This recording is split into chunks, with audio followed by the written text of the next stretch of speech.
Hello! In this video I'm going to showcase how you can trade Pokemon directly between Generation 3 games like this Pokemon Emerald here and Generation 2 games like this Pokemon Gold right here. To do this I'm going to use an Homebrew which I recently developed, which is Pokémon Gen 3 to Gen X. First thing you're going to do is boot the Homebrew app. To do this you can either use a multi-boot or directly boot it off of a flashcard. For demonstration purposes, I'm going to use the latter method. So here is the Homebrew. I'm going to boot it. First thing it's going to do is going to error out.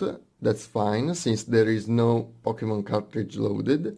So now you'll go in the load cartridge menu, detach the previous cartridge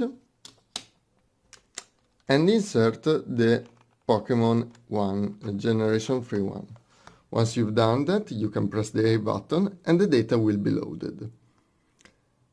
Now that you've done that, all that remains to do is to link the Game Boy app.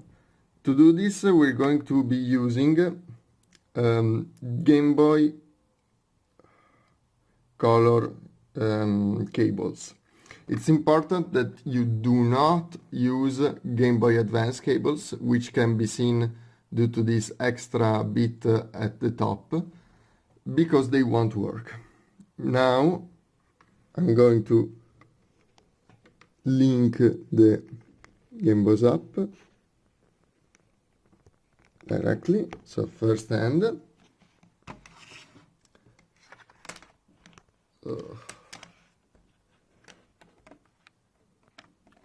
and second hand. Doing this with one hand isn't easy, and that's it. Now you can freely trade using the options that I'm going to explain soon. Now, to make the rest of the video easier to watch, I'm going to switch over to a Super Game Boy 2 running Pokemon Gold and a GameCube with a Game Boy player running Pokemon Emerald to offer better footage of what's going on, connected through a regular link cable. As usual, this is a Game Boy link cable and not a GBA link cable. Once you've selected the proper options in Pokemon Gen 3 to Gen X, you can click Start Trade to commence the trade with the Game Boy side. The Game Boy side won't notice anything different at all from a regular trade.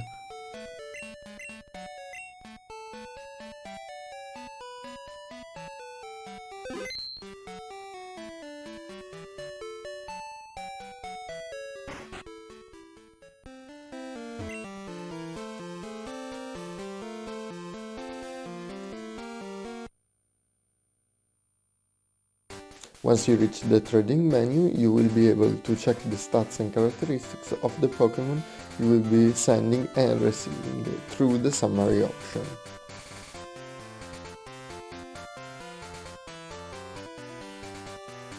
Not only that, but you will also be able to freely change the nature of the Pokemon coming from the Game Boy side.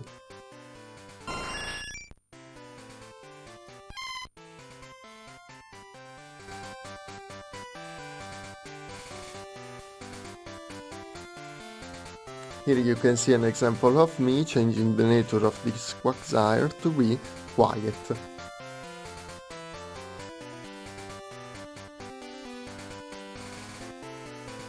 Once you're certain about your choices, click the Offer option in both games to start the next phase of the trade.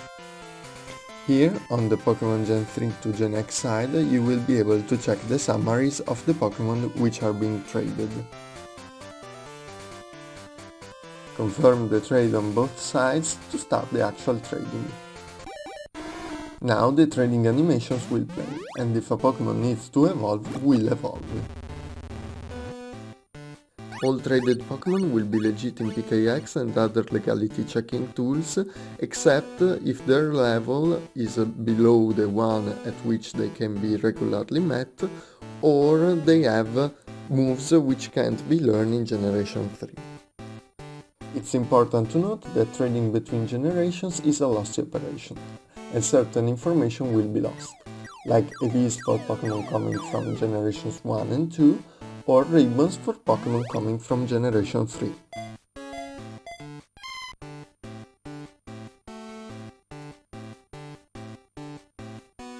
Once both sides are ready, the trade will start again.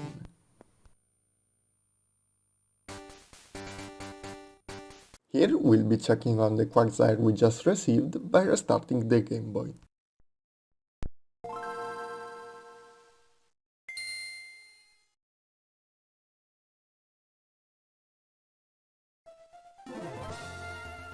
The warning here is for a dry battery, which isn't an issue.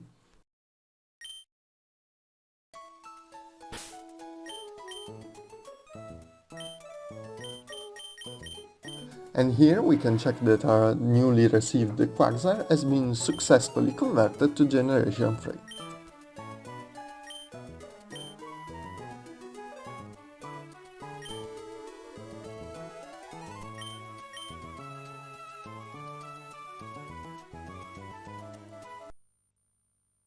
When trading with Japanese Pokémon games like this Pokémon Gen here, it's important that you change the target region to be JAP.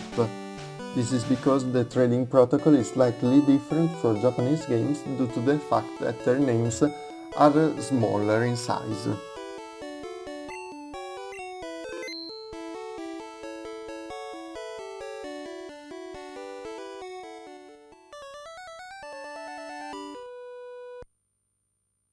And here you can see that even though I'm trading with Pokémon Green, everything is fine.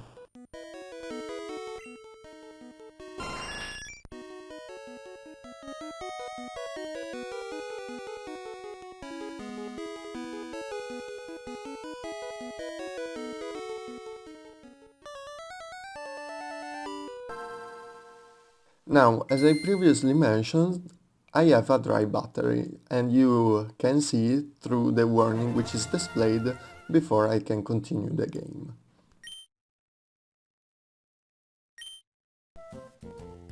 Now this is important because it means that clock events like berries growing or their altering are inaccessible to me.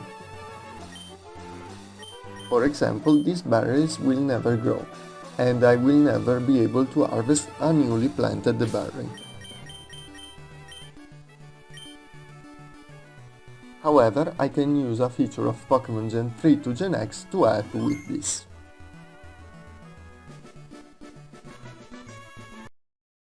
Now I'm going to multi-boot into Pokémon Gen 3 to Gen X.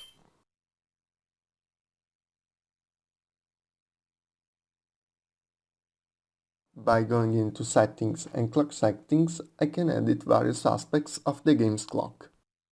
By changing the time of day, I can alter what Eevee will evolve into when the friendship is high. By changing the Shoal Cave tide, I can get access to Snorunt. I can also enable the secret reset clock menu, which can be useful if you've just changed your battery. In this example, I'm going to increase the current time by 6 hours in order to make the berries I just planted grow by 2 stages.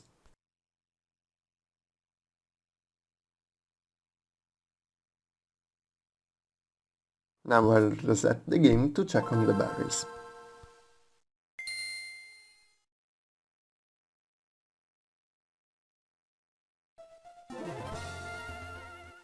The dry battery message will not go away. However, we can see that their berries have grown by 2 stages, which means that even though the battery is dry, one can still run clock events through Pokémon Gen 3 to Gen X.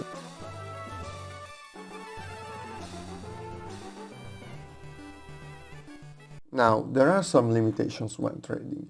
You can see that in my Generation 2 party I only have 2 Pokémon available.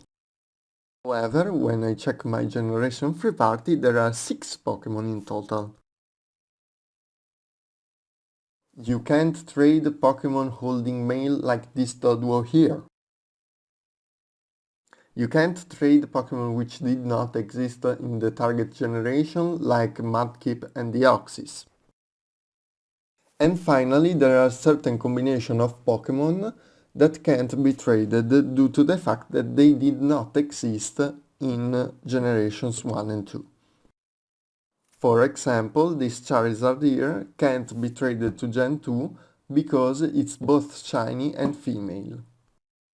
Certain shiny unknown letter can't be traded to Gen 2.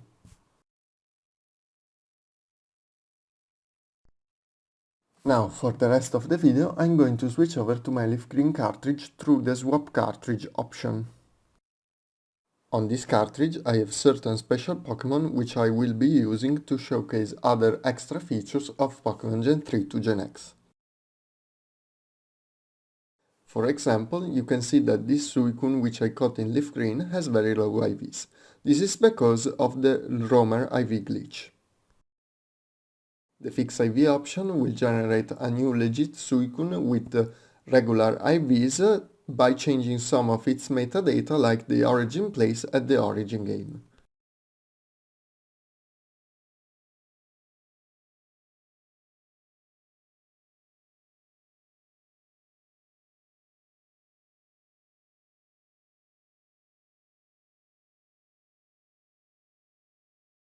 Eevee can't evolve into Espeon or Umbreon in Pokémon Fire Red and Leaf Green. Pokémon Gen 3 to Gen X will allow you to evolve Eevee into either Espeon or Umbreon regardless of the game you run by selecting the Evolve option.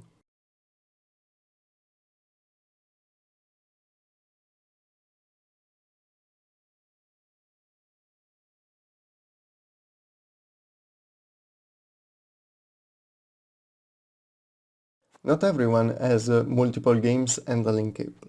For this reason there is a special option under Settings Cheats which allows tradeless evolutions when enabled. Now you can see that I have an option to evolve Scyther into Caesar. Now this is obviously not the intended way to do this, but it can help some users.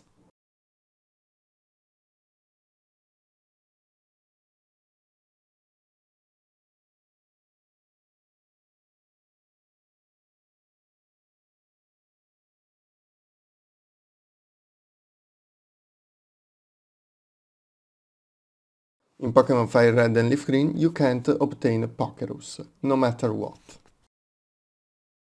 For this reason, under Settings Cheats, there is an option to give Pokerus to the entire party, in order to make it fair for these games which do not have the clock. And now you can see that all my Pokémon have an expired strain of Pokerus applied to them, which means that they will gain extra EVs. Now I'll be resetting the game to check directly what I changed.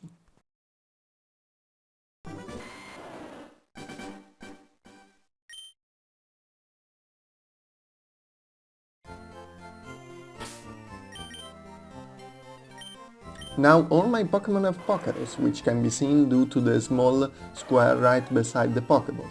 My Suicune has regular stats.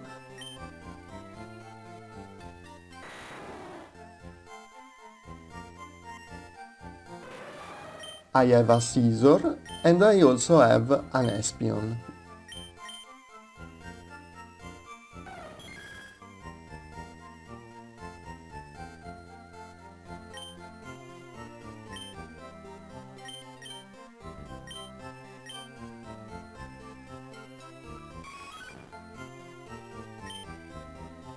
This is it, the link to the project will be in the description. Bye!